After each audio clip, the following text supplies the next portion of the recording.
News చూస్తున్నాము. రేపు ఖమ్మం జిల్లా మదిరి నియోజకవర్గంలో జరగాల్సిన రైతు ఆశీర్వాద సభ రద్దయింది. రాష్ట్రంలో కురుస్తున్న భారీ వర్షాల కారణంగా ఈ నిర్ణయం తీసుకున్నారు. రేపు ముఖ్యమంత్రి రేవంత్ రెడ్డి ముఖ్య అతిథిగా హాజరు కావాల్సి ఉండగా ప్రతికూల వాతావరణ పరిస్థితుల దృష్ట్యా సభ రద్దు చేస్తున్నట్లుగా అధికారులు తెలిపారు. అయితే రైతులకు పెట్టుబడి సాయం అందించే కార్యక్రమాన్ని నిలిపేయకుండా ప్రత్యామ్నాయంగా హైదరాబాద్లో శిల్పకళా వేదికలు నిర్వహించాలని సీఎం నిర్ణయించారు.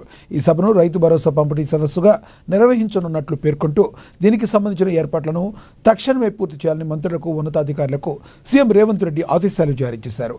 ఇదే విషయం సంబంధించి మరింత సమాచారాన్ని మా ప్రతినిధి ఉపేందర్ అందిస్తారు ఫోన్ ద్వారా.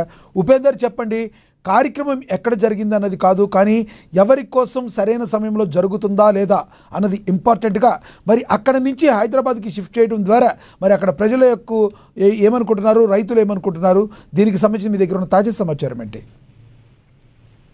లక్ష్మీనాథ్, ఖమ్మం జిల్లా చిత్తకాని మండలం జగన్నాథపురంలో రేపు సీఎం రేవంత్ రెడ్డికి సంబంధించి రైతు ఆశీర్వాద సభ కార్యక్రమం ప్రతిష్టాత్మకంగా తీసుకుంది. ఈ సీఎం రేవంత్ రెడ్డికి సంబంధించిన నేతృత్వంలో ముగ్గురు మంత్రుల సహకారంతో రేపు జిల్లాలో రాష్ట్ర వ్యాప్తంగా ఉన్న రైతులందరికీ కూడా రైతు భరోసా అకౌంట్ లో జమ చేసే ఉద్దేశంతో ఏర్పాటు చేసినటువంటి ఈ సభా కార్యక్రమానికి సంబంధించి కొన్ని అనివార్య కారణాల రీత్యా ప్రత్యేకించి నిన్న వచ్చిన భారీ వర్షంతో వాయిదా కార్యక్రమాన్ని అఫీషియల్ గా ప్రకటించారు. అంటే ఖమ్మంకి సంబంధించినటువంటి కేంద్రంగా జరగాల్సిన సభకు ఇప్పటికే అక్కడ డిప్యూటీ సీఎంతో పాటు పొంగిరెడ్డి శ్రీనివాసరెడ్డి, తుమ్మల నాగేశ్వరరావు నేతృత్వంలో భారీ ఎత్తున ఏర్పాట్లకు సంబంధించి ప్రణాళిక రూపొందించారు.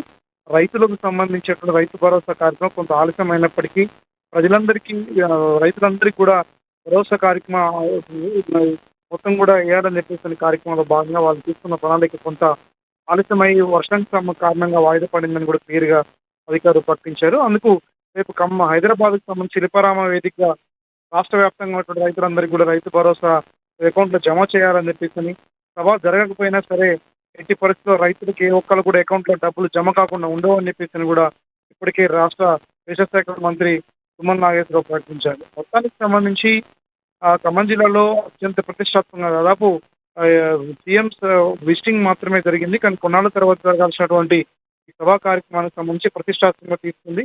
కొన్ని అనివార్య కారణాల వల్ల ప్రత్యేకించి వర్షానికి సంబంధించినటువంటి వర్షంతో తీవ్రమైనటువంటి సమస్య రావడం ఫలితంగా వెంటనే దాన్ని వాయిదా వేయాలని చెప్పేసి కూడా అధికారులు ఈ రోజు రివ్యూ సమావేశం నిర్ణయం చేశారు. దీంతో సభా కార్యక్రమానికి సంబంధించి ప్రజా సమస్యలపై, రైతు సమస్యలపై రేపు శిల్పారామ వేదిక రాష్ట్ర రైతులను ఉద్దేశించి రాష్ట్ర ముఖ్యమంత్రి సీఎం రేవంత్ రెడ్డి మాట్లాడే అవకాశం ఉంది. Lakshminath, thank you Upender.